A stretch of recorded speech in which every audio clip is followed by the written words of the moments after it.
नमस्कार, मी गजेंद्र. आपण जे पाहता मायभूमी न्यूज चॅनल. पाहूया बातमीचा विस्तार. देव लागवडा येथे संत शेवालाल महाराज जयंती उत्साहात.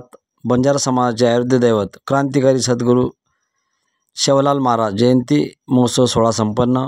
देव लागवडा येथे जीवती रामराव महाराज पुतळ्यापर्यंत रॅली काढण्यात आली. या रॅलीमध्ये हजारो संख्येने बंजारा समाज पारंपरिक वेशभूषेत सहभागी झाले होते. यावेळी उपस्थित अशोक जाधव, शंकर राठोड, उत्तम जाधव, किसन राठोड, अमर राठोड, नगरसेवक ज्योतिष दत्ता चव्हाण, प्रेम राठोड, कैलास जाधव, विकास चव्हाण सहभागी झाले होते. मायभूमी न्यूजसाठी कृष्णा चव्हाण, ज्योतिष, चंद्रपूर.